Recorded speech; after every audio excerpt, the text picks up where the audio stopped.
Hola, buenas tardes compañeros politécnicos y de otras escuelas que hoy vienen a escuchar la conferencia del doctor Roque Juan Carrasco Aquino. Me gustaría presentar en lo general su semblanza como investigador para que él posteriormente nos haga favor de presentar un interesante tema el día de hoy relacionado con la investigación. Voy a presentar entonces al doctor Roque Juan Carrasco Aquino. Él es ingeniero civil de la ESIA del Instituto Politécnico Nacional. En el periodo 1976 a 1982. Hizo la maestría en planificación urbana regional entre 1982 y 1986 en la sección de posgrado e investigación de la ESIA Unidad Zacatenco. Después cursó el doctorado en urbanismo en la Universidad Politécnica de Cataluña, Barcelona, España, en marzo de 2001. Le otorgaron el doctorado honoris causa por el Consejo Iberoamericano de Calidad Educativa, Punta del Este, Uruguay, junio del 2005. Doctor honoris causa por la Universidad de Manizales, Colombia, en Desarrollo Sostenible, el 22 de febrero del 2020. Presidente honorario de la Red Internacional de Investigadores sobre Problemas Sociourbanos, Regionales y Ambientales, RISPURA. Líneas de investigación que ejerce el doctor Roque Juan: sociedad, espacio y transformaciones territoriales. También la planificación metropolitana y políticas neoliberales. En el número 3 figura ordenación y desordenación del territorio sin sustentabilidad. 4. Problemas socioambientales y crisis en la relación sociedad-naturaleza. 5. Territorio y capital y las respuestas de los movimientos sociales. En una forma de pregunta lo deja el autor.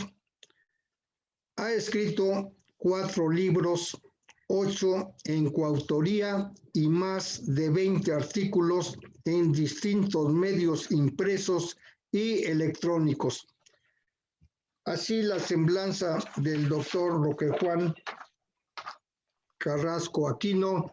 Los vamos a dejar con él para que desarrolle el importante tema sobre la investigación también transforma, o él nos hará las aclaraciones pertinentes en su momento. Vamos a darle la palabra y después, a solicitud de él, los que tengan alguna pregunta que realizar, algún comentario, con gusto la tribuna estará abierta. Adelante, doctor Roque Juan, por favor, adelante. Buenas tardes, voy a compartir pantalla. Espero que... No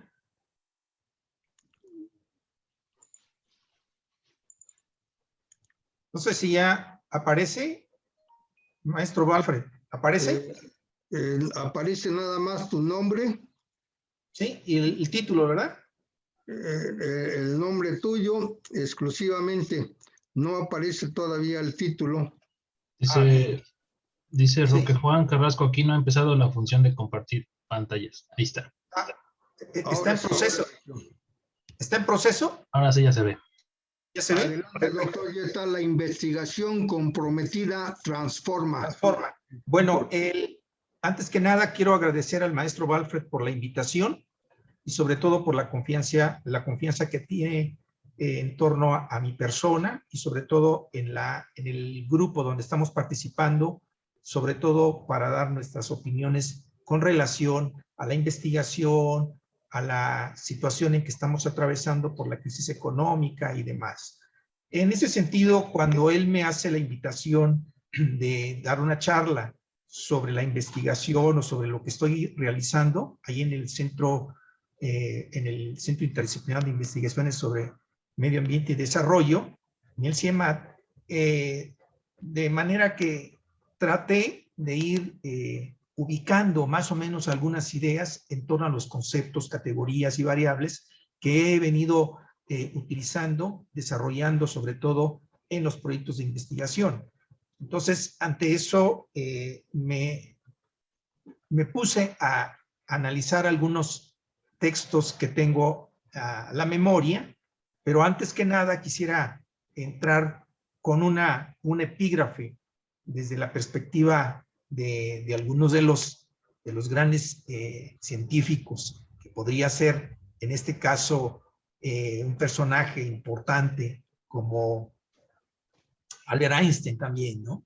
Dice aquí en una primera presentación, dice, hay algo que puede desear preguntarle, decía, cuando un matemático dedicado a la investigación de acciones y resultados físicos ha llegado a sus conclusiones, dice, no podría expresarlas en un lenguaje común de forma tan clara, completa y precisa como en las fórmulas matemáticas, porque recuerden que cuando algún investigador científico que trata de explicar su teoría, a veces es un tanto complicado llegar a veces a los resultados que quisiéramos que nos expresara, y dice, en este caso, ¿no sería una gran ventaja por aquellos como yo que se hicieran así? O sea, si algo fuera de esa manera posible, ¿no sería una gran cosa que los matemáticos que trabajan en estos temas nos transmitieran sus resultados de forma popular, apta para trabajar sobre ella, así como en la que les es propia y específica? Esto lo dijo en una carta del físico experimental Faraday a sus 76 años, y lo hizo de esta manera, en este caso, Maxwell, que tenía en ese entonces 36 años. Había una preocupación en ese sentido, y de qué manera estos científicos se comunicaban y quisieran saber la forma como empezar a desarrollar parte de la investigación y cómo comunicarla. Entonces parto como contexto también en este proceso, cuando la ciencia, la tecnología y la investigación emergen como respuesta de las demandas de las relaciones sociales de producción y defensa del statu quo. ¿Por qué digo esto? Como contexto para poder analizar sobre todo la ciencia, la investigación, las técnicas y la tecnología y todo lo que podría derivarse incluso de un desarrollo, de un proceso de investigación.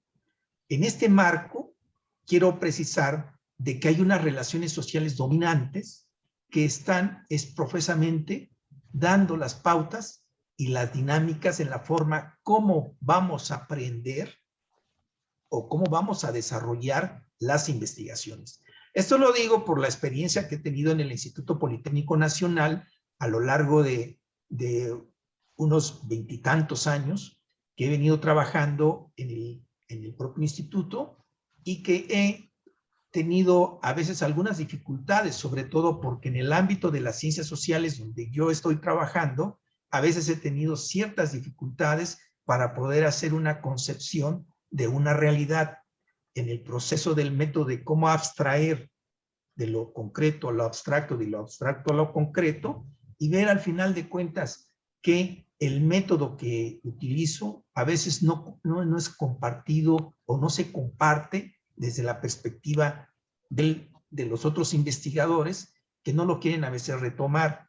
Y entonces, en el ámbito de la investigación, en el ámbito de los estudios pormenorizados que he estado realizando, a veces es un tanto complicado, por ejemplo, llegar a conclusiones, llegar a resultados para la parte que demanda de la investigación, en este caso el Instituto Politécnico Nacional, pero también por parte de la Secretaría de Investigación, la Secretaría de Educación Pública, y en este caso también CONACYT, que nos demanda o nos solicita a veces una investigación.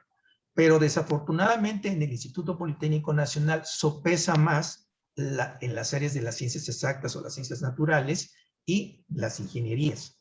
Pero en ese sentido, cuando nosotros empezamos a analizar desde el planteamiento de las ciencias sociales y las humanísticas, por cierto, también la directora del CONACYT,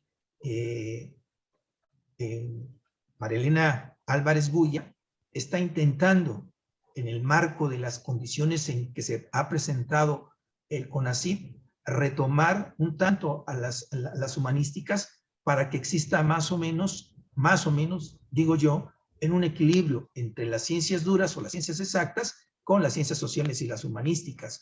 En ese sentido, entonces, es necesario tener un contexto general hacia dónde estamos partiendo para hacer las investigaciones que hoy necesita el país. En ese sentido, también es importante, sobre todo, ver las tendencias y las dinámicas que se van presentando con relación a las diferentes disciplinas y sobre todo a las áreas que domina un tanto el Politécnico. Es diferente también a lo que es la propia Universidad Nacional Autónoma de México, la UNAM, la UAM o Chapingo, pero el Politécnico tiene su fuerte, que históricamente se ha convivido con esto, en el sentido de que son las ingenierías en lo fundamental, donde se va desarrollando prácticamente la técnica. Y por cierto, lleva el lema de la técnica al servicio de la patria, que fue en su momento, en los años 30, por ejemplo, con Lázaro Cárdenas, que es el fundador del Politécnico, cuando se acuña también la idea de la técnica al servicio de la patria. Pero bueno, son ya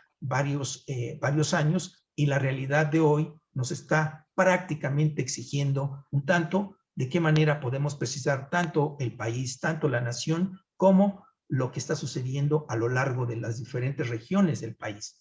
En ese sentido, entonces, entre las ciencias, esas ciencias necesarias que el Instituto Politécnico debería de impulsar y debería de defender, me parece que hay una laguna o hay un lapsus ahí, que hay un rompimiento entre lo que son estas dos ciencias importantes que deberían estar en el mismo escenario. Pero bueno, la situación en la que estamos viviendo hoy día debería de impulsarse. Nosotros hemos intentado hablar con el director general para plantearle realmente lo que estamos haciendo en el CIEMAT, lo que estamos haciendo a lo largo de unos 7, 8 años, que incluso nos han negado, sobre todo en la anterior administración de la Secretaría de Investigación y Posgrado con el señor Juan Aranda, que las veces que fuimos a platicar con él por la necesidad, sobre todo, de impulsar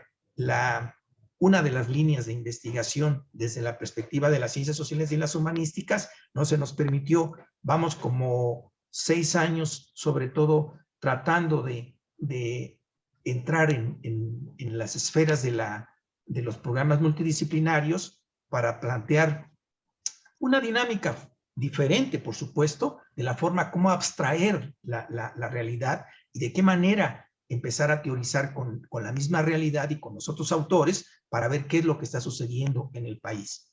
Y nosotros planteamos en 2 ocasiones, en 2 años, sobre la necesidad de participar en el proyecto del Tren Maya. Ahí lo estamos viendo en función a diferentes enfoques, con la Escuela del Pensamiento Crítico, de la Escuela de Frankfurt, cuando en 1923 se funda, pero también Max Horkheimer, cuando dice en 1938 de la corriente crítica, del pensamiento crítico, de qué manera entrar dentro de estas esferas para poder hacer un planteamiento un poco más cualitativo, no solamente desde la perspectiva cuantitativa, que es lo que se enfatiza más, y el ámbito cualitativo queda por una cuestión secundaria. En ese sentido, entonces, la necesidad de crear una ciencia crítica recurriendo un tanto a Horkheimer, pero también de la escuela de Frankfurt, en el sentido de cuántas disciplinas pueden participar en el ámbito de la abstracción, en el proceso de investigación, y de qué manera cada una de las disciplinas pueden aportar un tanto la teoría, un tanto conceptos, o de manera renombrarlas para poder hacer la comprensión dependiendo de las condiciones y las necesidades del fenómeno que vamos a abordar. En ese sentido, entonces, propongo, en ese sentido, desde la perspectiva de la ciencia crítica, partir desde una percepción de la realidad en movimiento. ¿Qué quiere decir con esto? De que sabemos de que todos los fenómenos sociales están en constante transformación, en constante movimiento. Es una dialéctica que se presenta constantemente en un periodo o en periodos históricos concretos, y de esta manera lo que tratamos de hacer es percibir esta realidad y no ver la realidad de manera como que está ahí y va a estar siempre y la vamos a obtener las veces que querramos, la fotografiamos, la llevamos al laboratorio, la vemos y demás, sino que desde la perspectiva crítica decimos de que hay un contexto, hay unas relaciones sociales de dominación, hay una forma ideológica de percibir la realidad y de qué manera la sociedad puede intervenir para transformarla. Ese es un elemento importante. El segundo punto que también podemos ver es problematizar y teorizar. La realidad está ahí constantemente en movimiento y desde una construcción social la vamos a interpretar para poder hacer un análisis y después transformarla, que esa es la perspectiva que traemos desde las ciencias críticas, desde la perspectiva de la Escuela de Frankfurt y desde la perspectiva de Horkheimer cuando planteó esto. En ese sentido, entonces, ¿qué debemos hacer ya con el análisis, con la abstracción? De lo concreto a lo abstracto, de lo abstracto a lo concreto, es la praxis, que es la transformación, que es el hecho de cómo poder hacer la modificación o la transformación de la realidad. En ese sentido, cuando estamos hablando con esos tres elementos fundamentales de la ciencia crítica, es justamente eso. Ahora, desde la perspectiva de las ingenierías, desde mi punto de vista, también como soy ingeniero civil de profesión, diría que también se pueden utilizar los elementos, los conceptos, categorías y variables que manejamos en las ciencias sociales y ver de qué manera la podemos tratar de vincular, sobre todo en el ámbito de la ingeniería, concretamente en la ingeniería civil, que la conozco. Por ejemplo, dirán ustedes, bueno, ¿de qué manera podríamos intervenir desde la perspectiva de la ingeniería civil? ¿Cómo combinar las ciencias sociales y las humanísticas? En el primer lugar, podría ser desde un elemento importante que tenemos en las diferentes regiones del país donde están los problemas más vulnerables. Una carretera, por ejemplo, que pueda comunicar, ¿sí?, los centros de producción con una ciudad o el campo, y el campo también. Entonces, tres momentos. ¿Cuál es la relación que podemos encontrar aquí? Los centros de producción, por ejemplo, donde se concentra prácticamente la materia prima, después de extraerla del campo, ¿sí?, va a los centros de población, a las ciudades o a las grandes ciudades o a las ciudades medias. Ahí se procesa. Pero para que llegue esto, el ingeniero, ¿qué debe hacer? Desde la perspectiva que tenemos con una función social, con una función de inclusión, y verla desde la perspectiva de la socialización de los conocimientos, es ver el impacto que va a generar la extracción de la materia prima y llevarla hasta el centro a los centros de producción. En segundo lugar, ¿qué podemos generar o regenerar donde se extraen las materias primas? Puede ser desde petróleo, puede ser el gas, puede ser los minerales, puede ser hasta el agua potable, ¿sí? Y desde la agricultura, la ganadería y demás, etcétera, ¿de qué manera todos estos elementos no puede dejar como residuos que contaminen o que queden en el aire sin aprovechar lo que se está prácticamente transformando?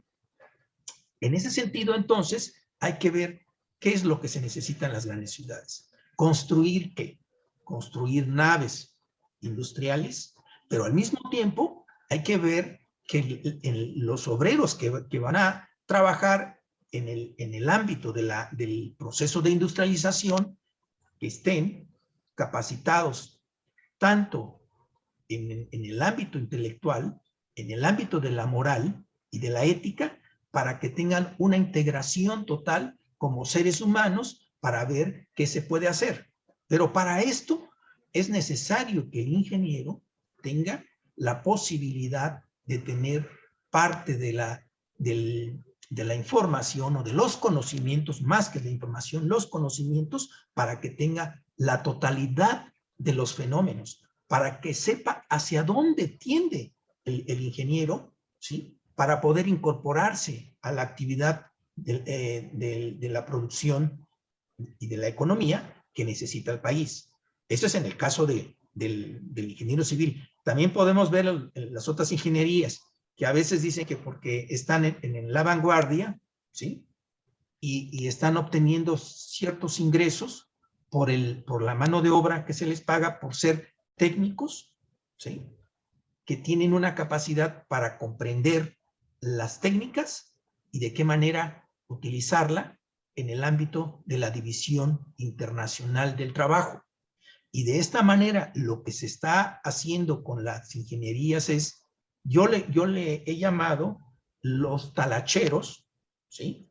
Que genera el país y que se dedican a veces a trabajar con las empresas transnacionales, que lo que las empresas transnacionales no pagan a sus connacionales, los vienen a utilizar aquí en América Latina, Asia y África. No es lo mismo pagar en este caso, a un norteamericano con una cierta cantidad de dólares por hora, supongamos 200, 300 dólares por hora de un especialista, a pagarle a 50 o 60 o 80 dólares la hora a un mexicano o a un latinoamericano. Entonces, lo que debemos analizar es por qué en México no somos capaces de producir lo que necesita el pueblo de México, no lo que necesita el mercado especulativo del conocimiento.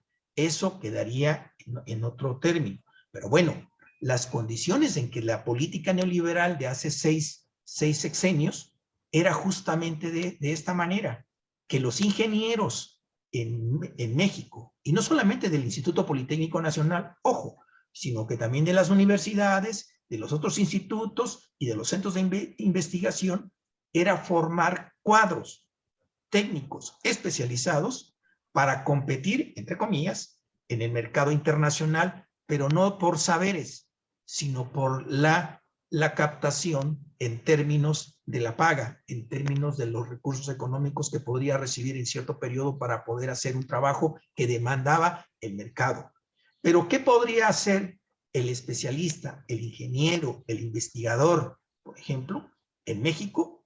Buscar las alternativas para resolver la demanda, los problemas que tienen, o como les llama el CONACYT, los problemas nacionales.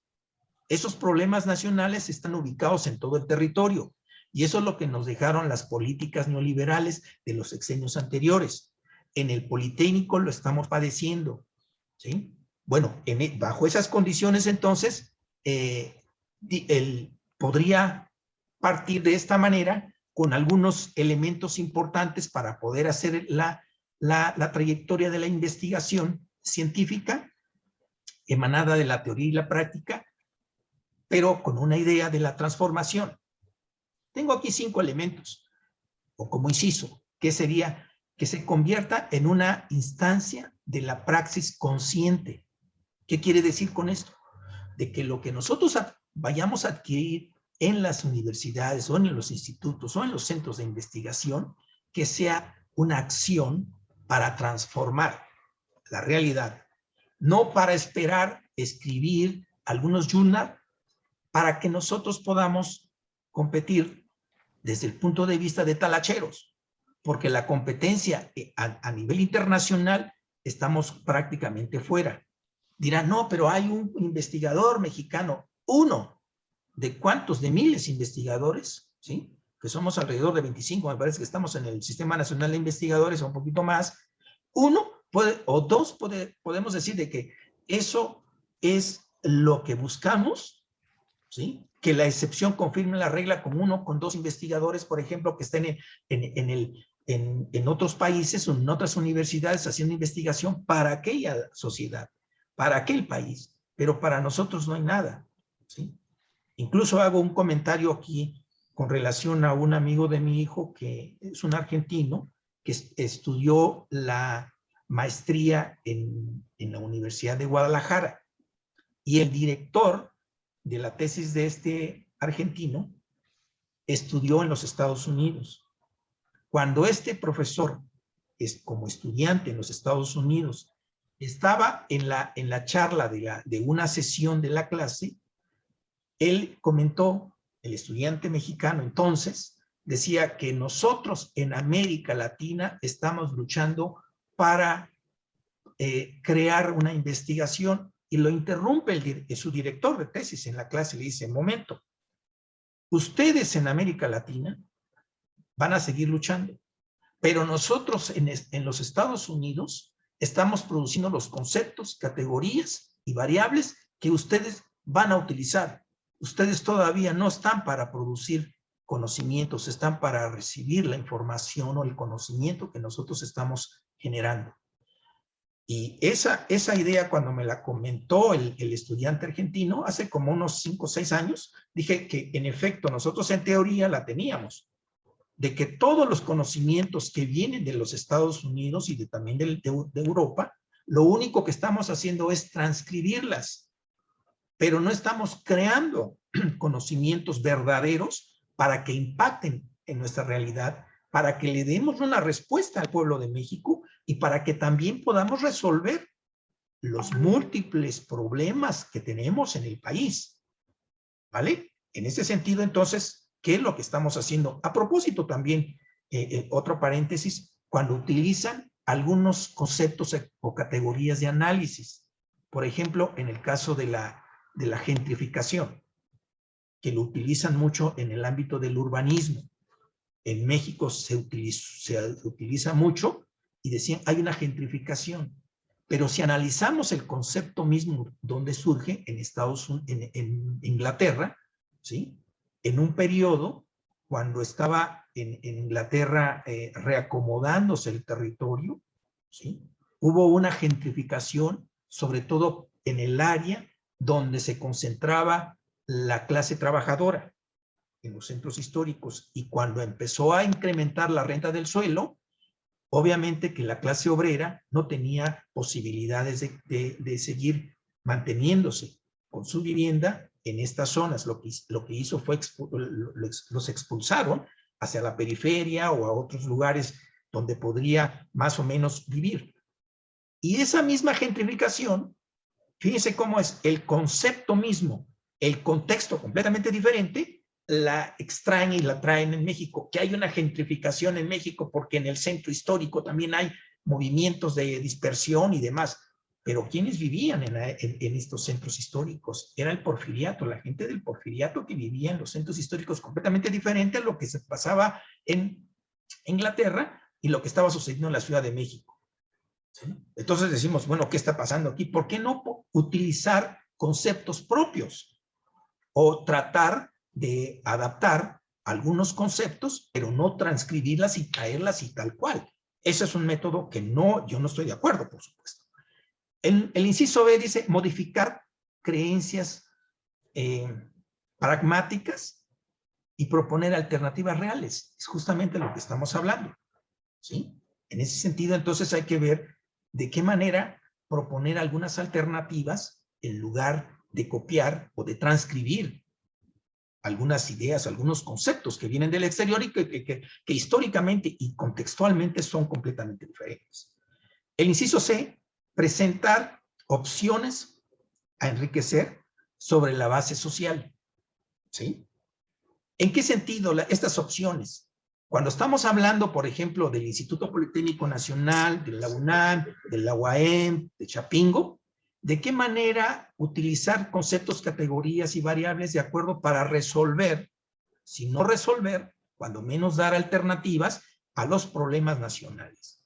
Ese es en esencia lo que deberíamos de aprender en las diferentes disciplinas que tiene también el Instituto Politécnico Nacional y las otras universidades o centros de investigación. El inciso D, que instruye en la incertidumbre. ¿De qué manera más que la instrucción per se, de qué manera podemos encontrar elementos importantes para darle una respuesta a las demandas sociales? Ese es el interés incluso en las universidades por el hecho de ser universal en las ideas, en los conocimientos, en la información, es justamente llegar a concretizar algo para poder resolver o, repito, o plantear alternativas y que la sociedad o la comunidad o los grupos sociales deben de retomar y analizarlas. Dirán, no, pues es que el pueblo no piensa en todo. Ese es el error que se comete. Cuando decimos de que el pueblo o la sociedad o las comunidades no piensan, claro que piensan, porque sus hijos también están estudiando, porque también las personas que componen el gremio o la sociedad donde están, hay personas que están estudiando, que están analizando, y cuando llega la propuesta desde el gobierno federal, me refiero de los sexenios anteriores, probablemente en este sexenio todavía estén jugando con esa tendencia, pero lo importante sería ver de qué manera los conocimientos que se están teorizando, que a manera de hipótesis se plantea en la academia, de qué manera podemos llevarla a la práctica. Por eso decía de la teoría a la práctica o a la praxis, en la acción inmediata. Y en el inciso E, generar otros saberes y la concatenación para trascender. ¿De qué manera podemos hacer una concatenación de conocimientos o de saberes para trascender? Es justamente lo que decía hace un momento. Plantear alternativas, plantear elementos importantes que deben estar en el escenario de las demandas, de las necesidades de la población que lo necesita. Ojo, y aquí hay que prever, de cierta manera, que lo importante de lo que se genere en los centros de investigación, llámese Instituto Politécnico Nacional, llámese Universidad Autónoma de México, la UAM, Chapingo, etcétera, etcétera, lo importante es crear saberes, objetivos, materiales, que puedan tener un impacto social y una forma de plantear alternativas que la sociedad, que la comunidad debe retomar sobre lo que se está planteando. No la mercantilización del conocimiento para tratar de ver quién lo puede comprar para que nosotros que recibamos adicionalmente a nuestro salario, ¿sí?, un plus por vender una información. Me parece que yo estoy en contra de eso, pero bueno, eso es parte de la charla, es parte de la conferencia, es parte del diálogo, es parte también del punto de vista que podemos tener posiciones contrarias, podemos tener diferencias, etc. Para Popper, la ciencia, ¿qué es la ciencia? Dice para Popper, de esto lo retomo de un planteamiento que hace Enrique Dussel. Dice, consiste en teorías que con redes que lanzamos para apresar aquello que llamamos el mundo, para racionalizarlo, explicarlo y dominarlo. Este es el planteamiento, lo retomo porque hay elementos acá que dicen hay que racionalizarlo, explicarlo y dominarlo. Yo creo que me quedaría con dos elementos, en este caso para racionalizarlo y explicarlo. Y dominarlo, esto de dominarlo a la naturaleza, porque al final de cuentas es lo que se puede leer entre líneas de esta manera, lo que se plantea en este momento, bajo las condiciones de dominar ¿qué? Y recuerden también ahí en 1844, 48 más o menos, Marx planteaba en los escritos filosóficos de que la naturaleza somos también nosotros. Porque lo que hacen algunos ecologistas, la naturaleza es la flora y la fauna allá afuera, y la naturaleza de los hombres somos aparte, ¿no?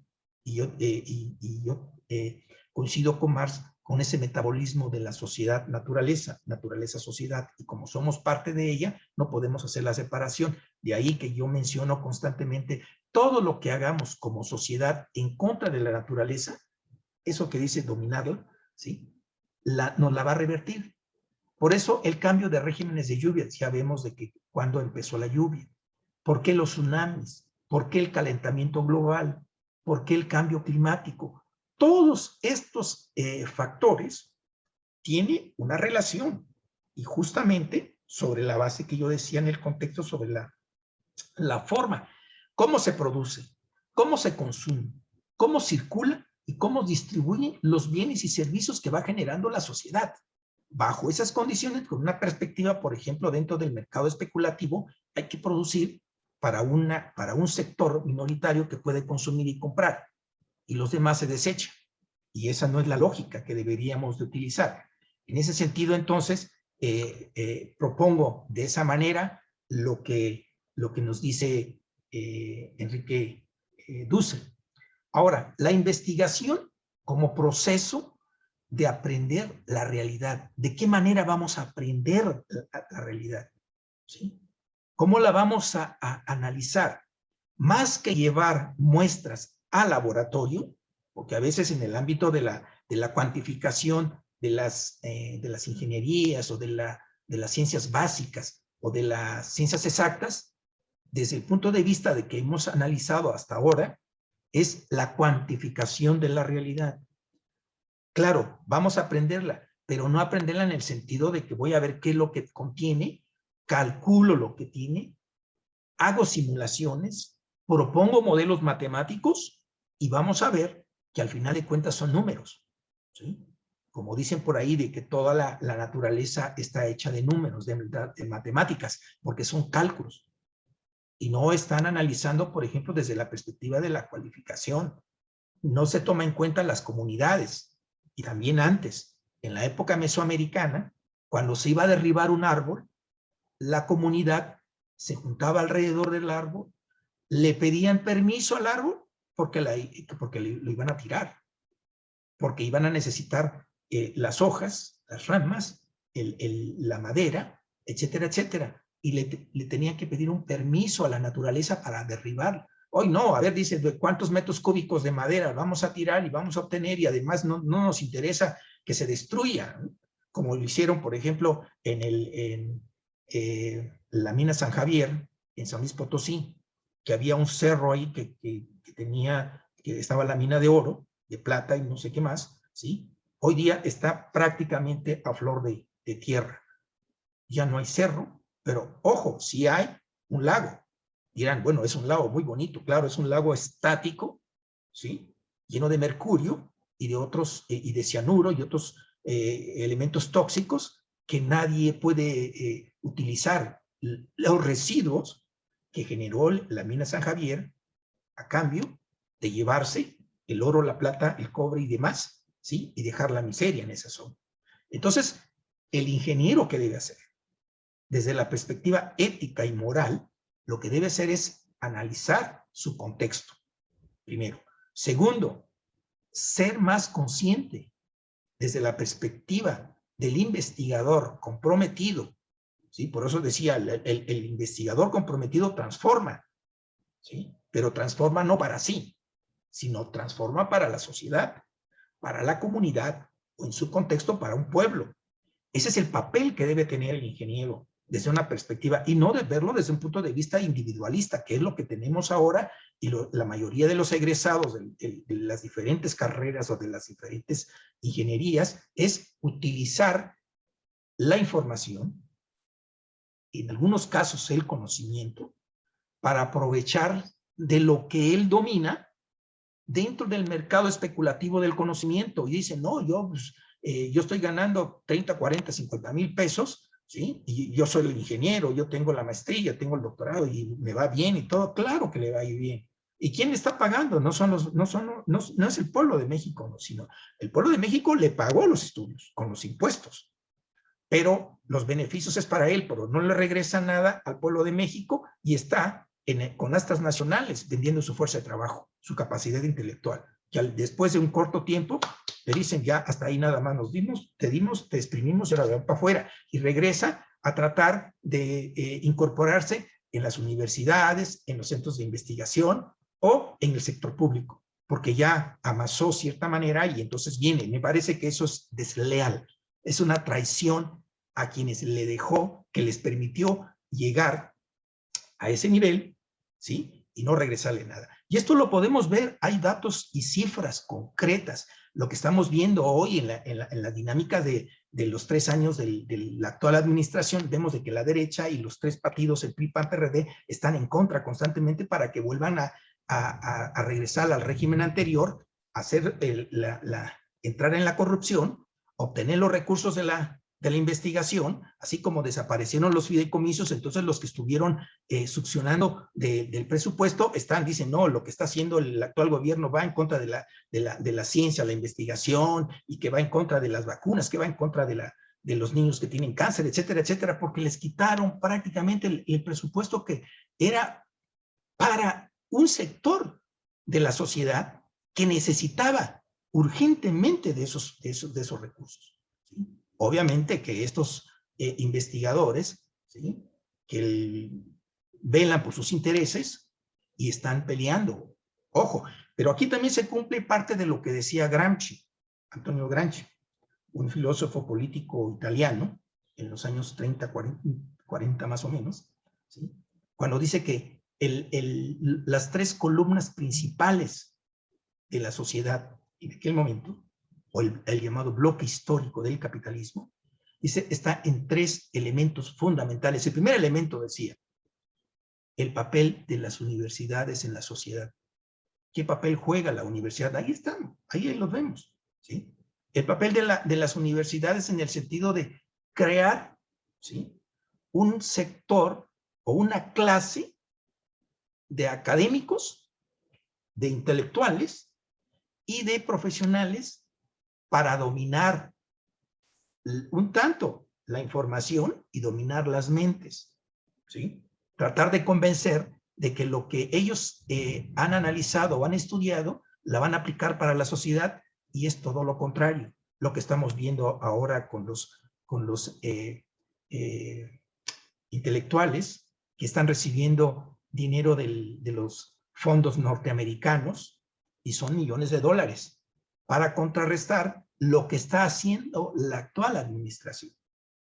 Obvio, ese es el papel de la universidad. Bueno, no todos, por supuesto. Nosotros estamos en la universidad o en el instituto en ese sentido, pero con una posición, como decía, de la ciencia crítica, de la investigación crítica y de la escuela del pensamiento crítico. Bajo esa perspectiva estamos trabajando. Entonces, ¿qué dice Gramsci? Dice, ese es el papel de la universidad. Y el segundo elemento que interviene en este bloque histórico que él maneja es con relación al papel histórico que juegan los medios de comunicación. Obvio, teniendo los medios de comunicación, ¿cómo embrutecen a la sociedad? ¿De qué manera la abstraen, la enajenan? O se está alineando a veces a la ideología de los medios de comunicación, la prensa, la radio, la televisión, y hoy día con los medios de comunicación de las redes sociales, pues también están bajo esa perspectiva, ¿sí? Y el tercer elemento que dice también Gramsci es el papel que juega la iglesia. Vimos que hace unas semanas, o un día antes, o el mero día de las elecciones, que hizo en la iglesia, ¿no? Uno de los personajes importantes de la iglesia, ¿sí?, que decía, no voten por el Morena, porque vamos hacia el comunismo, vamos hacia el socialismo, se van a comer a los niños, se van a comer a la mamá de los niños, etcétera, etcétera, ¿no? ¿Esto qué quiere decir? Los 3 elementos fundamentales están justamente en este proceso, en esta relación, y lo que vamos viendo poco a poco es justamente, ¿sí?, de que quienes están dominando a la sociedad, quienes están dominando las diferentes esferas del pensamiento y de la ideología, Son estos tres elementos importantes que Gramsci le llamó para el bloque histórico y para mantener el capitalismo. ¿Sí? Entonces, en ese sentido, ¿cómo vamos a aprender de la realidad? ¿De qué manera? ¿Sí? Investigar, dices, es acercarse mediante ciertos pasos iniciales y procedimientos técnicos a manifestaciones no siempre evidentes de una realidad. Es cierto. Lo que estamos viendo de la realidad, así, que eso es lo que justamente está pasando con la COVID. Lo que estamos viendo es de que supuestamente con lo que dijo Jorge Ramos en la mañana, que le estaba incluso denostando a López Obrador cuando decía, ¿no?, que él era culpable por los fallecidos, ¿no? O sea, como que en México solamente fallecen, en otros países no fallecen, y fallecen porque López Obrador dio la orden, ¿no? Dicen, van a morir hoy 500 y mañana 300 y pasado 500. O sea, ¿hasta dónde llega la mentalidad, ¿sí?, de un supuesto periodista? Pero sabemos que ideológicamente a qué pertenece y bajo qué órdenes está recibiendo para llegar a provocar al presidente y tratar de sacarle de sus casillas, y que López Obrador le dijo que no coincidía con él, y además de eso tenía la libertad de decirlo, pero que no coincidían, y lo dejó de esa manera, y Ramos ya no continuó porque sabía que la llevaba de perder. Y no es en el sentido de que porque querramos de que López Obrador es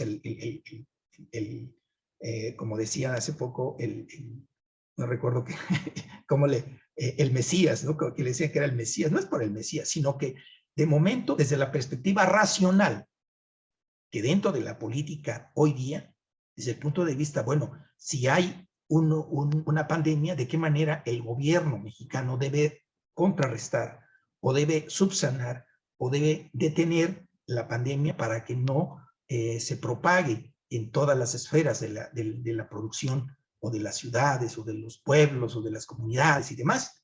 Entonces, ese es el papel que está jugando. Ojo, no comprometió al país con los préstamos que prácticamente el Fondo Monetario Internacional le decía, mira, aquí nada más firma y te vamos a dar toda la lana que quieras, todo el dinero, todos los recursos, hasta vacunas y demás. Y dijo no, que no era necesario y que para qué iba a endeudar al país, que era lo que habían hecho los 6 sexenios o sexenios anteriores. En ese sentido, entonces dijo que no. Bueno, dentro de estos medios técnicos se encuentran aquellos que permiten la organización de la información durante el desarrollo de la investigación. Esto es justamente lo que estamos tratando de tratar de explicar, de que lo que están haciendo los centros de investigación hasta hoy es utilizar la información, ¿sí?, pero con poco conocimiento. Es más la información cuantitativa que la cualitativa. ¿Y por qué? Hay dos razones. Porque la primera, es más fácil utilizar la información que viene del exterior, al estilo, como decía Fox en su gobierno, cuando decía es mejor importar el maíz y los alimentos que producirlos en el país. Esto es un enfoque que tienen algunos investigadores. El segundo, cuando se hace la organización de la información como una primera fase para empezar a desarrollar un conocimiento y ver de qué manera la información puede servirnos hoy, pero se va a negar cuando ya tenemos un conocimiento de ella misma y que se dé de lo cuantitativo a lo cualitativo. Ese salto es lo que nosotros tratamos de decirle a los alumnos del posgrado, por supuesto, porque nosotros ahí en el Centro de Investigación de Estudios sobre Medio Ambiente y Desarrollo, el CIMAD, intentamos trabajar justamente sobre esto. Por cierto, estamos dirigiendo el doctor Rubén Cantuchapa y yo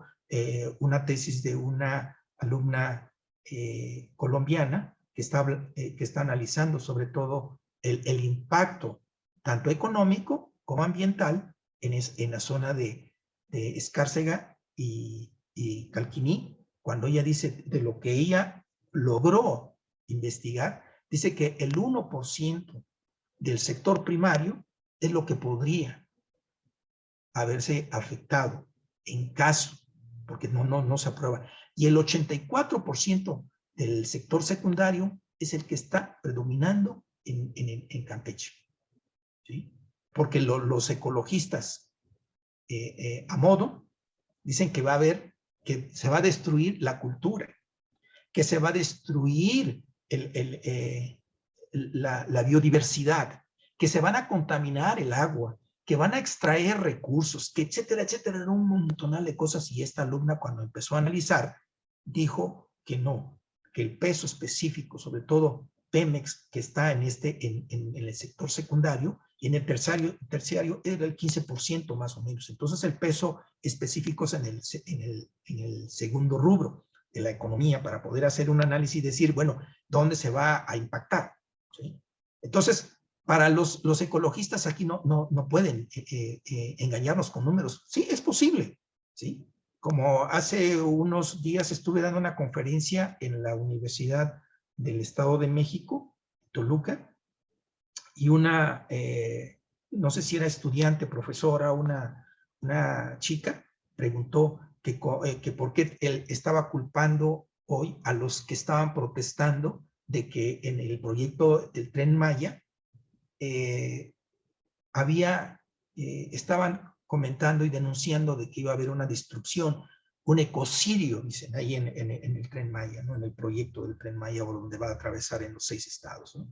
Y le dije que no, que prácticamente se está calculando entre el 50-60% de las vías que se van a utilizar, ¿sí? Que no se van a crear otras. Incluso hubo hace poco, no sé en qué porcentaje se van a ahorrar parte de las vías que iban a utilizar ahí, y que incluso en términos económicos se redujo también el presupuesto, y una serie de detalles por ahí. Pero decía que por qué yo culpaba a los investigadores de ahora, o a los movimientos ecologistas, cuando en los años 70 no se dijo nada, cuando se destruyó justamente la selva alacandona, cuando también en aquella época se construye Cancún, etcétera, toda esa zona que pasó, nadie dijo nada. Por supuesto que no, porque estaban recibiendo ahí un bono, un plus, para que dijeran que todo iba bien, a pesar de que sabíamos hoy día, por ejemplo, cómo está Cancún, bajo qué condiciones y demás, ¿no? Pero bueno, entonces le dije que no, ya que incluso que qué epistemología iba a utilizar, ¿no? Le digo que hay una epistemología de Boaventura de Sousa Santos, sobre todo hasta hoy,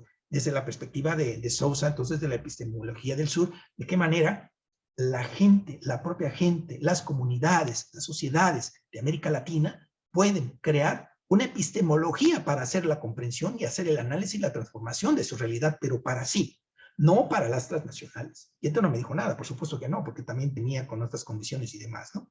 Entonces, en ese sentido, vamos viendo qué es lo que está sucediendo en este entorno, y cuál es la dinámica de la investigación. Y sobre todo aquí planteo al mismo tiempo la investigación crítica, y esto es importante, aspira a comprender, analizar y transformar los hechos históricos culturales hacia nuevas formas de luchas sociales.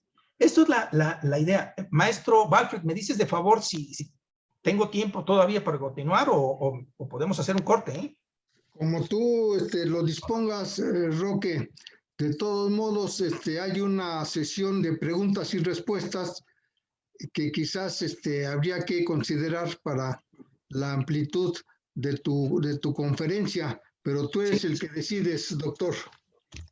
Bueno, quizá utilice 2 láminas más, porque no sé qué tiempo llevo. Sí, ya voy a casi llegar a la hora. Es que como me dice el maestro Cantú, que cuando yo agarro el micrófono ya no lo suelto, pero si me está escuchando, le digo que bueno, a veces... sí, es cierto.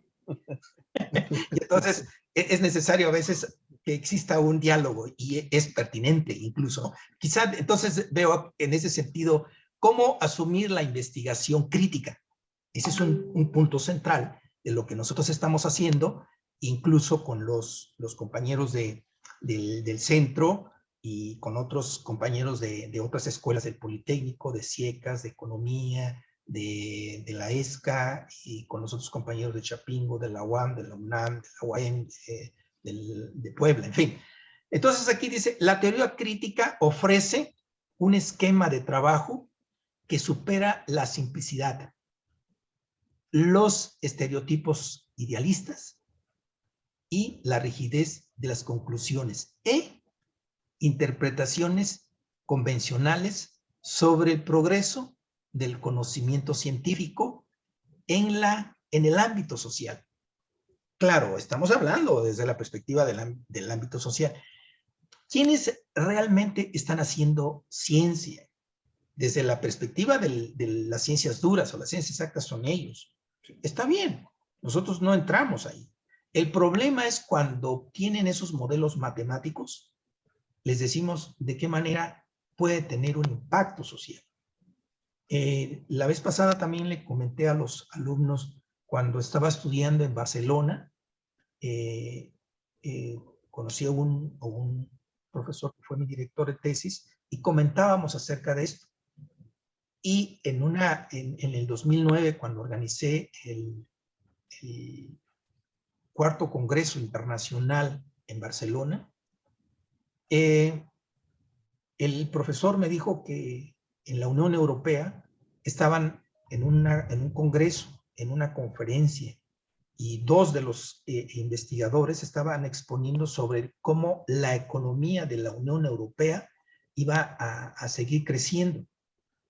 Y pusieron gráficos en 3D y en fin, a colores y demás. Y en el público pregunta, y le dijeron a los dos investigadores, porque eran dos, perdón, le dijeron, bueno, de todos estos datos muy bonitos, por cierto, en esta forma, cómo la expresan, el movimiento y demás, ¿de qué manera estos datos impactan a la sociedad? Sobre todo en el ámbito económico, porque ustedes dicen que va creciendo y el gráfico es la tendencia hacia arriba. Pero para la sociedad, ¿cómo es? Supongo, decía el que preguntó, que es a la inversa.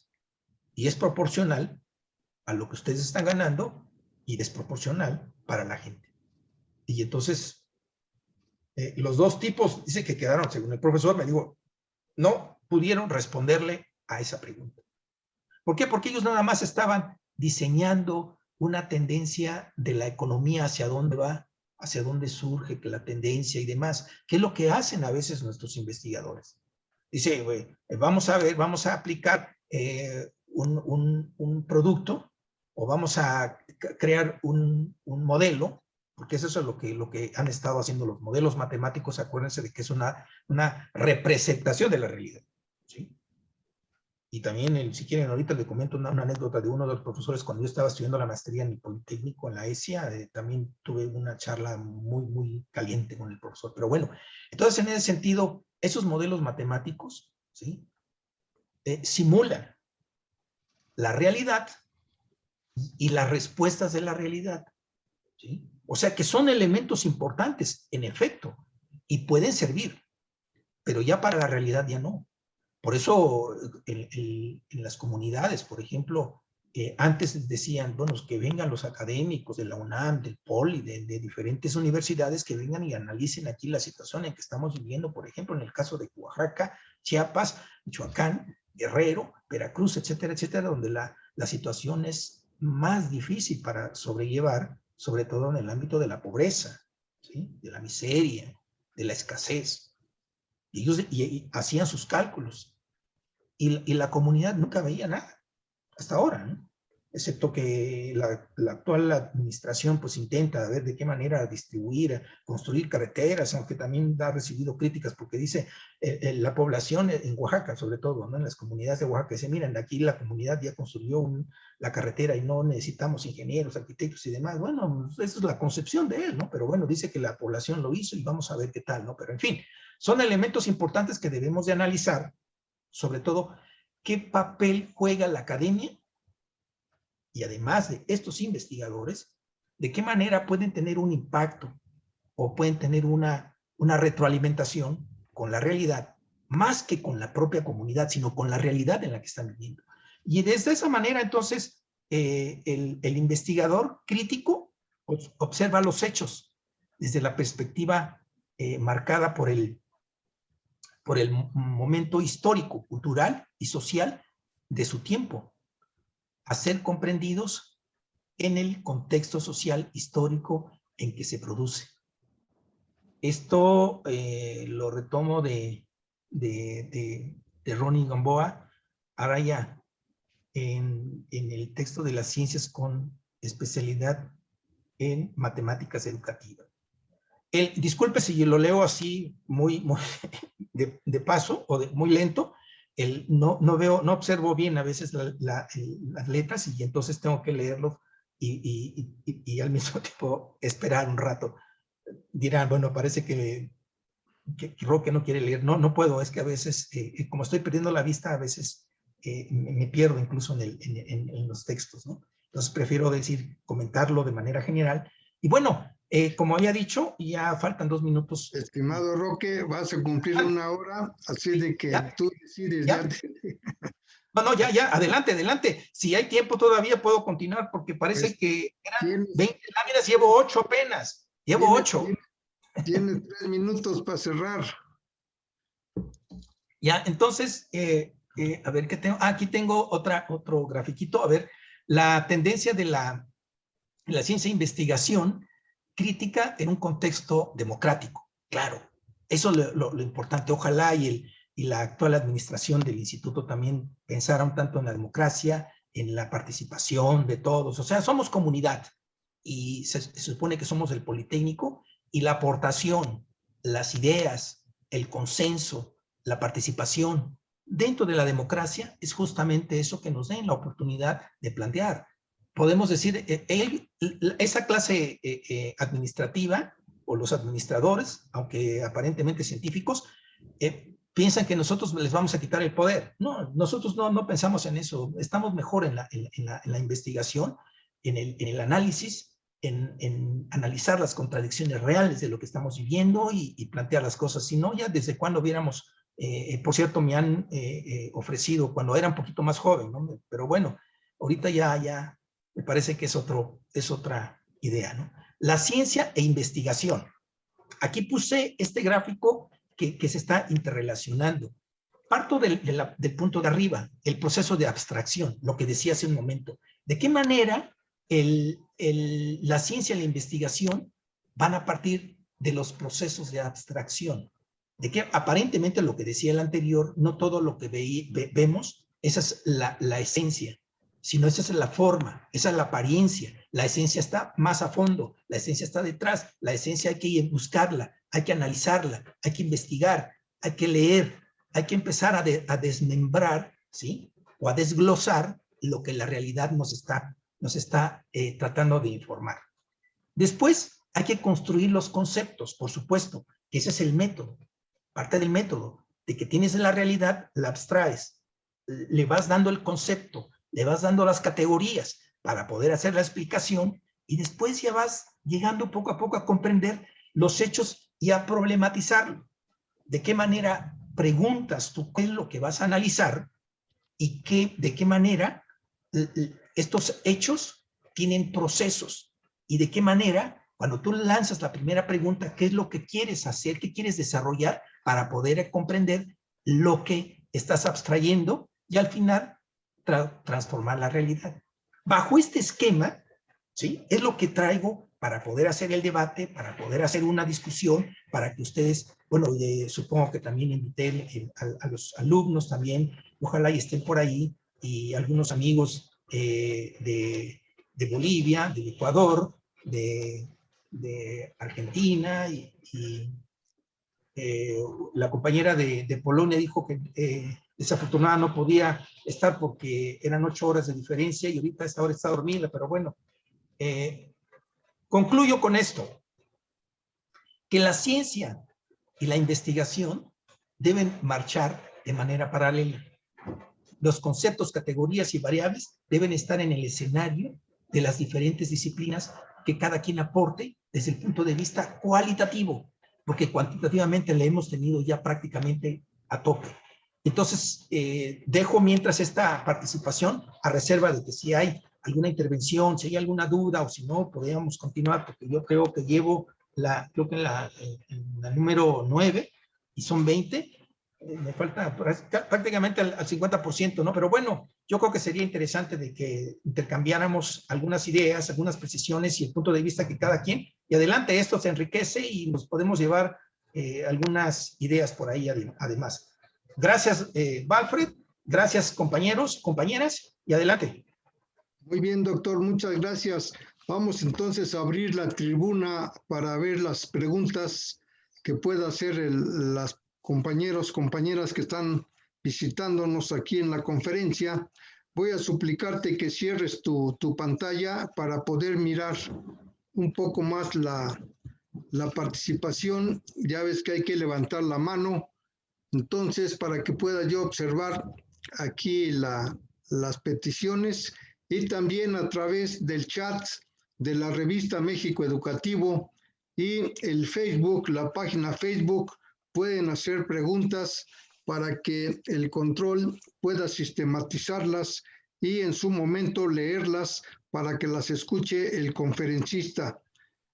Por el momento, entonces, vamos a abrir la tribuna de nuestros micrófonos para que haya una interlocución con el compañero investigador Roque Juan. Cierra tu pantalla, por favor, investigador, para que Bueno, podamos... estoy intentando, ¿no? No sé okay. dónde. Ok. Pues no sé dónde cerrarla. A ver si le echamos una mano control para que pueda él guardar su ¿Dónde le cierro para...? presentación. Ya estuvo, ya estuvo. Perfecto. Sí, gracias. Estuvo. Adelante. Gracias. Bueno, compañeros, si hay alguna pregunta que hacerle al doctor Roque Juan, con gusto escuchamos lo que quieran preguntar. Está alzando la mano el ingeniero Eduardo Ramos Mijangos. Adelante, ingeniero, por favor, con su pregunta. Tiene su micrófono cerrado, ingeniero Ramos. Eduardo Ramos. Eduardo Ramos, adelante. ¿Ahí entró? Sí. Bueno, ya se escucha.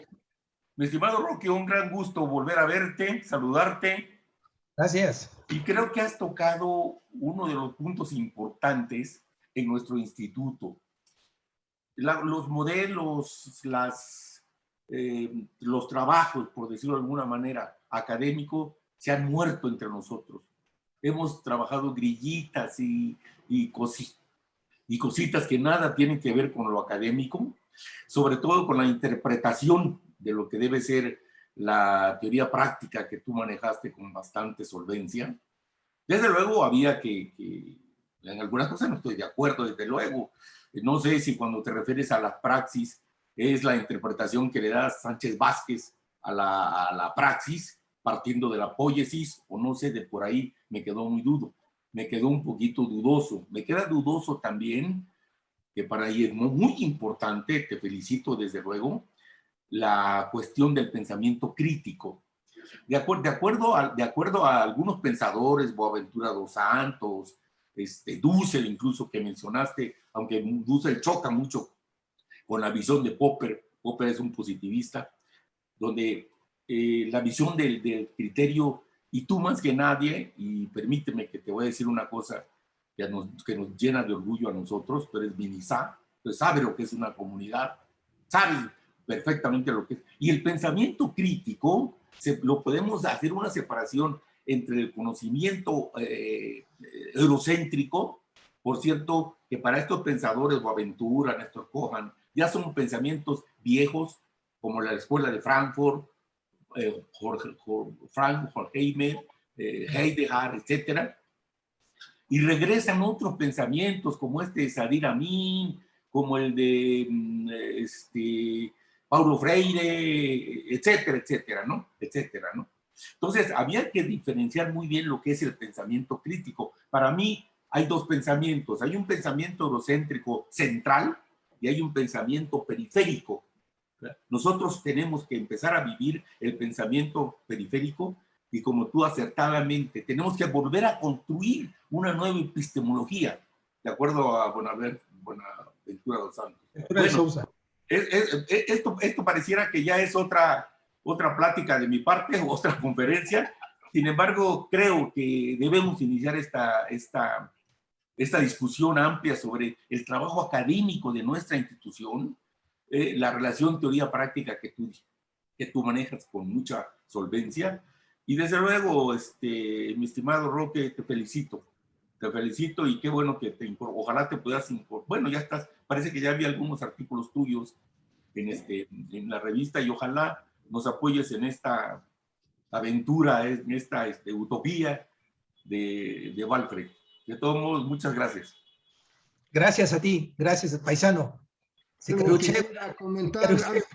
Comentar a las palabras del ingeniero Ramos Mijangos. ¿Quieres hacer algún comentario? Sí. Mira, con relación a lo que dice sobre la praxis, en efecto, retomamos ahí algunas ideas de Sánchez Vázquez en el sentido de la acción, o sea, de la teoría, la práctica. Bueno, ahora sigue la acción, que eso es lo que más o menos desde la perspectiva de Sánchez Vázquez es no quedarse solamente en el limbo de la teoría, ¿no? Sino que también hay que ir a la acción. Por eso decía que la investigación comprometida transforma. Por supuesto que va a transformar en el sentido de que todo lo que nosotros vayamos adquiriendo a lo largo de nuestra estancia en la formación y después ya por mutuo propio, pues yo creo que tenemos más que acumular información, es de qué manera transformar esa información a conocimientos, y esos conocimientos o saberes que deben ir a insertarse dentro de las comunidades o donde realmente se necesita la participación del ingeniero, en este caso del ingeniero civil, por ejemplo, de la construcción de carreteras, de viviendas, y no construir viviendas, por ejemplo, de 30, 40 metros cuadrados, ¿no? ¿En qué cabeza cabe esto? Cabe en la lógica de la racionalización de la inversión del capital para la acumulación. En ese sentido, entonces, el ingeniero debería jugar ese papel. Le he dicho, oye, no podemos construir viviendas de 30, 40 metros cuadrados, ¿sí? Porque estamos haciendo prácticamente, reduciendo el espacio-tiempo para la generación que vendrá. En ese sentido, me parece que debe de hacer un trabajo muy importante la escuela dentro de los planes y programas, por ejemplo, de qué manera tener una nueva versión o un perfil del egresado con una intención o con una percepción de la realidad, pero donde tiene que aportar más que repetir la información que recibió en las aulas, sino que también debe tener un panorama más amplio, un abanico de conocimientos, no solamente en el ámbito de la ingeniería, sino también de la filosofía, de la sociología, de la antropología, etcétera, etcétera. Cuando él se dé cuenta de lo que está haciendo, el papel que va a jugar, me parece que tiene que transformar. Por ejemplo, cuando estudiaba la maestría en la ESIA, uno de los profesores nos decía, ¿de qué sirve, por ejemplo, en la época de Hitler, que los grandes arquitectos estaban diseñando hornos para quemar a los judíos? Entonces, al parecer, esto es lo que se está siguiendo. Entonces, ¿de qué sirve construir viviendas de 30, 40 metros cuadrados? ¿De qué manera van a vivir? Entonces, hay que ver, hay que pensar en ese sentido. Yo coincido en ese sentido de que fue con la idea de Sánchez Vázquez en ese sentido. Ramos, gracias, Walter. Adelante con los demás compañeros.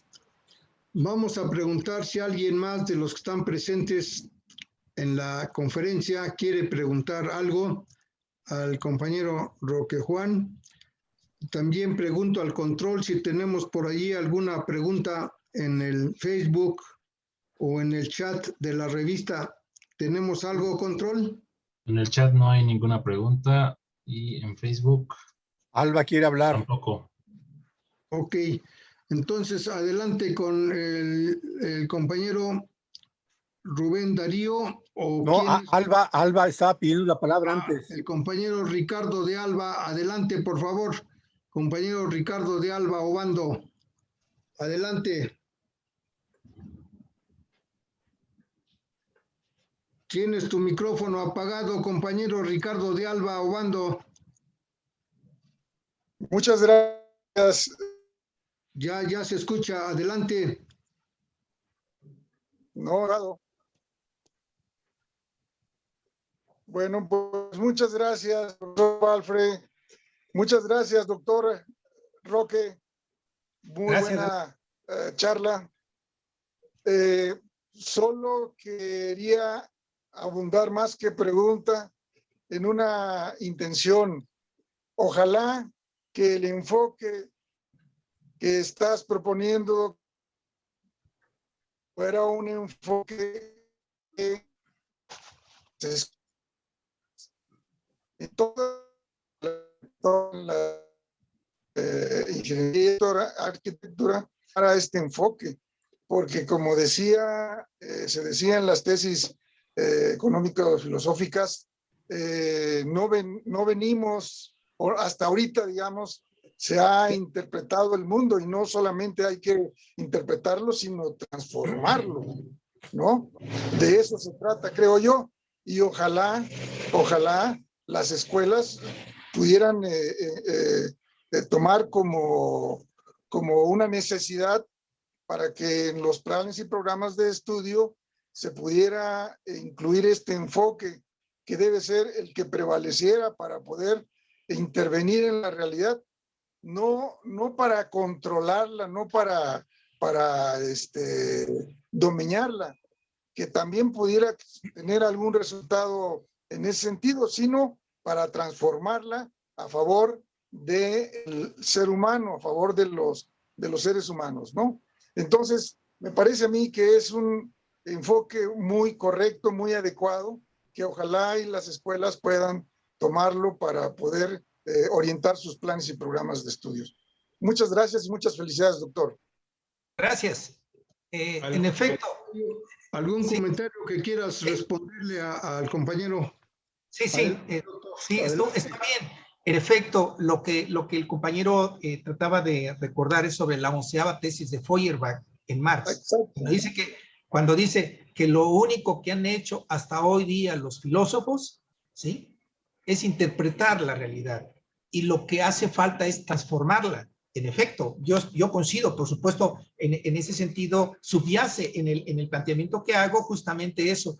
Incluso en las conferencias que he impartido también le digo a los colegas, a los estudiantes y demás, les digo que yo creo que pasemos a la siguiente esfera, a la siguiente fase o la transición, para trascender en el sentido de que ya debemos de retomar esa 11ª tesis de Feuerbach y pasarla ya a otra instancia, el de transformar la realidad. Por eso enfatizaba un tanto en la exposición de toda más que información, repito, es el conocimiento. Ese conocimiento debe trascender, debemos de materializarlo, y justamente en las comunidades donde son vulnerables y que necesitan de la academia crítica, de los investigadores críticos, y llevar el pensamiento de la escuela crítica, un tanto quizá retomando a la escuela de Frankfurt, pero de todas maneras tener esa idea para transformar. En efecto, coincidimos ahí. Gracias. Bien, muchas gracias. ¿Algún otro compañero o compañera que quiera tomar la palabra, que quiera preguntarle algo al doctor Roque Juan? Alfred. Adelante, el compañero Rubén Darío Arechiga. Adelante, por favor. Adelante. Sí. Sí, bueno, varios comentarios a propósito de la intervención de Roque. La verdad es que es difícil entrarle a la discusión a partir de la intervención de Roque, porque hay un montón de cosas interesantísimas, pero que difícilmente se pueden desarrollar en una sesión pues, de hora y media, 2 horas, ¿no? Pero hay elementos centrales en lo que dijo Roque que me parece que sí hay que realzarlos. ¿Sí? Por ejemplo, lo que es bastante claro en la intervención es de que, cuando menos, a propósito de la investigación y de la ciencia, hay 2 puntos de vista, simplificando al máximo lo que estoy diciendo, ¿no? Bueno, ¿de dónde una sociedad tiene 2 puntos de vista tan encontrados, ¿no? Por ejemplo, es una pregunta que tiene que ver con problematizar precisamente lo que es la investigación y lo que es la ciencia, ¿no? Bueno, pues es que sencillamente estamos divididos en clases, ¿no? Es una sociedad de clases. Y la clase dominante, bueno, impone incluso criterios para evaluar lo que es ciencia y lo que no es ciencia, y lo que es investigación científica y lo que es investigación científica. Y como hay un desarrollo desigual en el mundo, finalmente, a los países como como el de nosotros, no nos queda más que, porque domina pues una versión de la ciencia y la investigación, más que reproducir el conocimiento de los lugares como Estados Unidos, Inglaterra, etcétera, etcétera. Entonces, aquí se hace poca producción de conocimiento. Más bien creemos, como bien lo decía Roque, que recuperando términos, conceptos y realidades de Estados Unidos, las trasladamos mecánicamente y eso no es producción de conocimientos, es reproducción de conocimiento. ¿Sí? Entonces, es el papel que nos han dado, ¿no? Por lo que es bastante difícil incluso superar esta situación, pues porque ni modo, somos un país dominado, ¿no? Controlado y organizado de tal manera que sea pues parte de la maquinaria global de lo que es el capitalismo, ¿no? Pero hay elementos interesantísimos con respecto a la otra versión, la que le llama crítica, y que bueno, yo no le entro a la discusión de lo de crítica, pero se me hace que, por ejemplo, a diferencia del positivismo, que fragmenta al extremo el conocimiento, y luego es un conocimiento parcial, insuficiente, antes que esto, lo que hizo Marx con respecto a la reflexión del capitalismo es una interpretación del tamaño del mundo, que incuestionable, y lo que hay que hacer actualmente es actualizarlo, pero no desecharlo. Y en esa lógica, lo que hizo ese señor, ese alemán, y yo sí recupero a él, pero muy poco, ya del siglo XX no recupero a ningún europeo, porque me parece que reproducimos la colonización del conocimiento. Lo que él hizo es un análisis concreto de la situación concreta del capitalismo más desarrollado, el de Inglaterra, donde confluyeron elementos económicos, políticos, filosóficos, psicológicos, etcétera, etcétera. O sea, él reconstruyó una totalidad del capitalismo que tenía que ver con todas esas esferas. Y después de eso, el positivismo lo que hizo fue fragmentar y bautizar como ciencia, pues, esta lógica de fragmentación, que la seguimos padeciendo todavía, ¿no? Porque, pues, es la investigación y el conocimiento dominante, ¿no? Aunque quién sabe si sea conocimiento consistente. En esa perspectiva me parece que incluso hay elementos de América, pero también de ese país. Basols alguna vez dijo ciencia para la vida. Lo dijo prácticamente a la par de Vasconcelos, de cuando Vasconcelos era secretario de Educación Pública y que hizo cosas interesantes. Por cierto, no por voluntad propia. La voluntad era de Obregón, nos guste o no nos guste, ¿no? En este país presidencialista, pues ningún secretario de Estado hace las cosas por su cuenta, ¿no? Pero bueno, fíjense ustedes que, con todo y que es innegable lo que hizo Vasconcelos en la educación, esta frasecita de Basol es extraordinaria, ¿no? Ciencia para la vida. Es un elemento que orienta finalmente el sentido de la investigación de los de abajo, ¿no? No de los de arriba. Sí, los de arriba, como también lo decía Roque, híjole, pues nos llevan a guerras mundiales, nos llevan a guerras biológicas, nos llevan a consumir y consumir y consumir, aunque, bueno, y se inventan necesidades y luego no las creemos, etcétera, etcétera. Esta contradicción me parece que tiene elementos positivos en la perspectiva de superar la reproducción del conocimiento en México, en Brasil y en muchas partes, en muchos países como el que estamos viviendo nosotros, ¿no? Y es lo que habría que recuperar, me parece, de manera fundamental. Esto de, por ejemplo, fíjense ustedes que cuando se empieza a privatizar Pemex, empiezan a correr a trabajadores de Pemex, técnicos fundamentalmente, y luego las empresas que compraron algo del petróleo contratan a esos que fueron formados en el Poli, en UNAM y en muchas otras escuelas, ¿no? O sea, ni siquiera ellos pusieron nada para producir esos técnicos. Y les sale gratis, pues ya llegan técnicos preparados para orientar el petróleo en la perspectiva privatizadora y San se acabó, ¿no? Y bueno, sí, como decía Roque, el origen de la educación pública en este país, que por cierto, en América Latina ese origen está muy atrasado, ¿eh? En Chile apenas están peleando por la educación pública, en Argentina también, etcétera. O sea, en México, a pesar de lo débil que está la educación, pues la educación más o menos es pública. Pero si el dinero que provoca que haya educación pública no se utiliza para lo público, me parece que es una contradicción del tamaño del mundo, ¿no? O sea, ¿quién es el principal cliente finalmente de la obra pública en este país? Es el Estado. Es el Estado, ¿no? Sin embargo, en la escuela de Tecamachalco de repente les hacen creer a los chavos que pueden hacer un aeropuerto como el más importante del mundo, ¿no? De locos, ¿no? Eso primero no lo hace ningún arquitecto, ¿no? Lo hace un gran empresario que tiene las conexiones, que tiene el aparato para contratar agentes técnicamente capacitados, etcétera, etcétera, ¿no? Ok, A la vez, compañero Darío, entonces, ¿qué le quieres preguntar algo a Roque específico? Porque... No. Sí, ya estoy terminando. Simplemente decir que no es tan fácil, por ejemplo, eso de apostarle a una epistemología crítica, como lo dicen muchos otros, ¿no? Estamos remando contra la corriente, finalmente. Es muy difícil avanzar en esa perspectiva, pero no por eso hay que dejar de reivindicarla, ¿no? Me parece que es importantísimo desarrollar esto, ¿no? Y por último, a propósito de las ciencias, que algunos dicen que hay ciencias blandas y ciencias duras, ¿no? Y las ciencias sociales están ubicadas en las ciencias blandas. Ahí yo creo que el problema es de interpretación, ¿no? Sin duda la clase dominante interpreta de una manera sus necesidades, y los de abajo, gente que le apostamos un poco a una sociedad más equilibrada, estamos interpretando, ¿eh?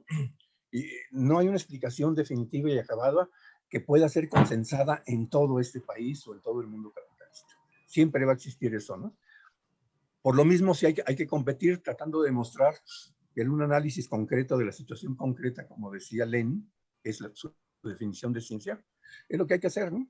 O sea, no copiar, no reproducir lo que dicen en Italia, en Alemania, en Francia, en Estados Unidos, sino hacer un esfuerzo por reflexionar sobre la problemática nacional y darle respuesta a esto en la lógica de Feuerbach, las tesis de Feuerbach, ¿no?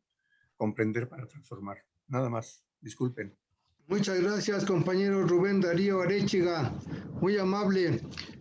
¿Alguien más que quiera participar para ir cerrando la conferencia del doctor Roque Juan Carrasco Aquino?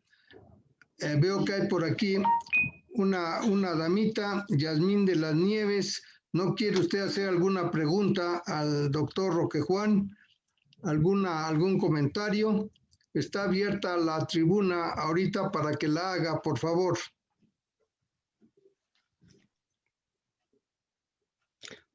¿O alguien más que quiera participar, compañeros? Bueno, pues entonces, si quieres cerrar la conferencia con algún comentario, doctor Roque Juan, ya viste que sí se despertó mucha inquietud desde el punto de vista metodológico, desde el punto de vista de la aplicación de la teoría, para que vayamos haciendo una planificación, una planeación dentro de una metodología y no por ocurrencia exclusivamente.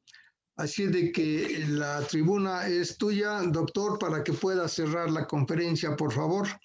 Sí, con relación a lo que nos menciona el maestro Rubén Arechiga, es importante sobre todo la forma como se expresa en términos de la ciencia crítica. En efecto, él acertadamente dice, nadamos contra corriente.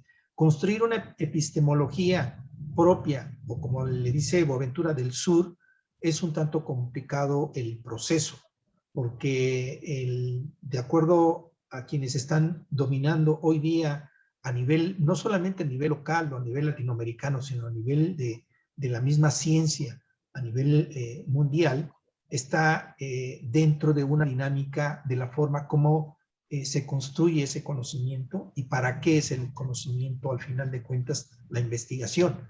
Por ejemplo, en el caso de COVID, que es lo que estamos viviendo, las vacunas deberían ser gratuitas a nivel mundial, que fuera una vacuna universal, que no fuera una vacuna comercializada, una vacuna mercantilizada. Me parece que eso no debería de suceder bajo estas condiciones, porque hay países que dicen que son pobres, pero también dentro de los países medianamente que van saliendo de las contradicciones de la pobreza, como el caso de México, el caso de Chile, Argentina, Colombia, Bolivia, Brasil. Estos países aparentemente están en una situación de pobreza, ¿sí? Más o menos en el caso de México y Brasil, por ejemplo, ¿no? ¿Sí? Aunque Julio Volvini del Colegio de México calculó en el 2018 de que en México hay 80 millones, un poquito más de 80 millones de pobres, ¿sí? ¿Eso qué quiere decir? Que en efecto estamos padeciendo la crisis y las contradicciones de la política neoliberal que se siguió hace cerca de 30 y tantos años, ¿no? 40 años más o menos, ¿no? Y entonces lo que Arechiga nos sugiere es de que en efecto vamos contracorriente para construir una epistemología, una ciencia que nos lleve a liberarnos, ¿no? Ya también había dicho Paulo Freire de que en las escuelas, en los planes y programas, lo único que están desarrollando son personas que obedecen a la lógica de las condiciones del modelo actual, del modelo del sistema capitalista. No se enseña al joven o a los estudiantes para que piensen, para que transformen, para que ellos vean y palpen su realidad y al mismo tiempo puedan trascender. Entonces, en ese sentido, incluso también lo dice, parece que es un filósofo húngaro, István Metzáros, que dice que también que dentro de los planes y programas y la formación en la educación en la actualidad, los egresados prácticamente tienen un perfil de una defensa del statu quo, en lugar de plantearse la necesidad de transformar toda una sociedad, ¿no? Entonces se transforma solamente bajo el esquema de lo que ya prácticamente se trae desde las escuelas. Por eso Gramsci también planteaba esto de que el papel de las universidades es justamente darle forma y contenido a la ideología. En ese sentido, entonces, sería interesante que dentro del grupo, del equipo, de lo que tenemos hoy día en el Instituto Politécnico Nacional, es tratar de tener una charla, un diálogo con las autoridades, con esa clase política del Instituto Politécnico Nacional para ver de qué manera podríamos interrelacionar parte de nuestras ideas, parte de nuestros conceptos, incluso de qué manera pensamos un Instituto Politécnico Nacional dentro de la Cuarta Transformación, de qué manera la perspectiva que hoy día está en el escenario, cómo podemos aportar, de qué manera podemos acercarnos un tanto a las necesidades de las comunidades, de las regiones vulnerables, etcétera, etcétera, así como lo plantea también Álvarez Bulla en el sentido de que los problemas nacionales, de qué manera los académicos podemos intervenir o dar alguna sugerencia, algunas alternativas para tratar de aminorar las contradicciones que dejó la política neoliberal. Ojalá y tuviéramos esa oportunidad, porque de lo que decimos aquí, el grupo de compañeros que hemos estado asistiendo a las reuniones de los sábados con el maestro Walfred, justamente planteamos la necesidad del por qué se imponen a directivos, por qué no se consulta a la comunidad, del por qué no estamos siendo los protagonistas dentro de la propia institución como académicos y como parte de la comunidad.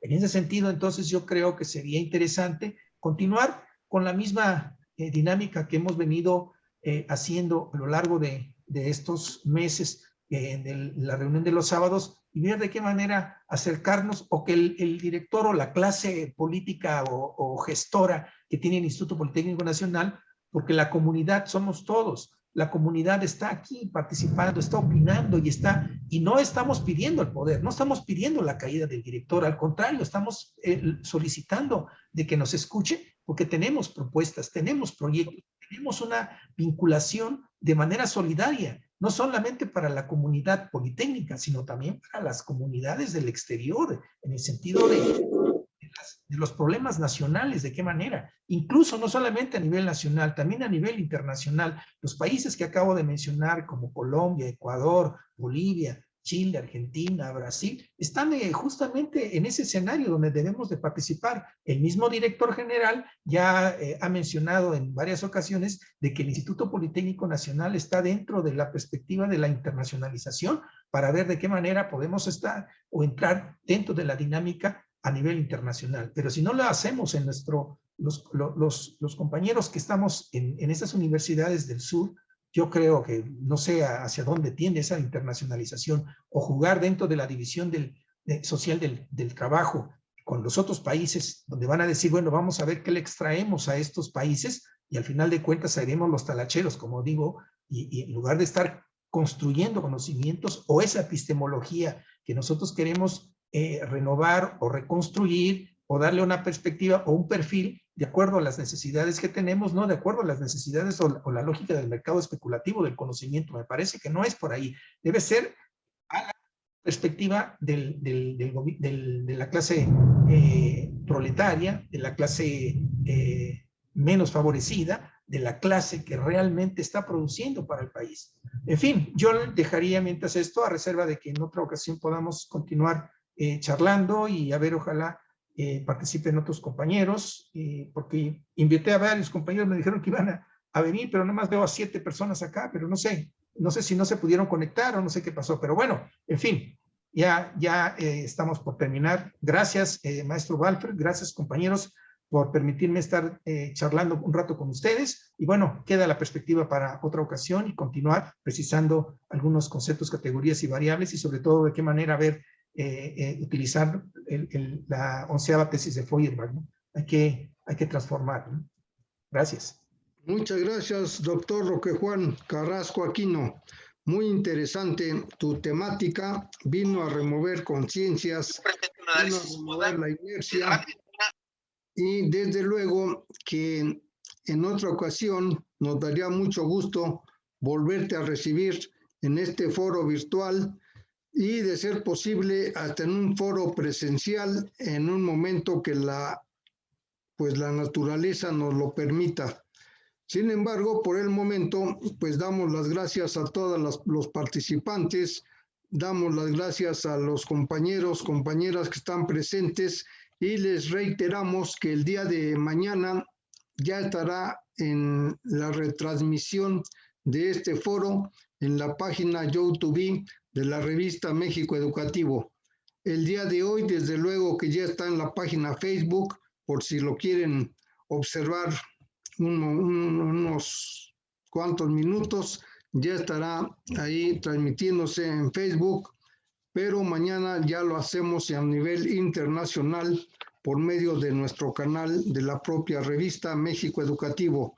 No olvidemos también que estos eventos están propiciándose porque estamos de fiesta por los 85 años de nuestro querido Instituto Politécnico Nacional. No necesitamos que nos digan qué es lo que tenemos que hacer, porque bastante experiencia, bastante historia hemos vivido en esta casa de estudios y seguimos adelante en nuestro festejo.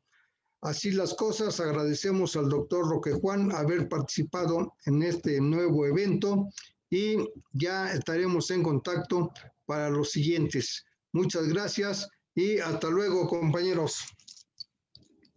Buenas tardes. Gracias a ti, maestro Walfred, y a los compañeros que están, a nuestros invitados. Gracias por haber asistido y escuchado esta presentación.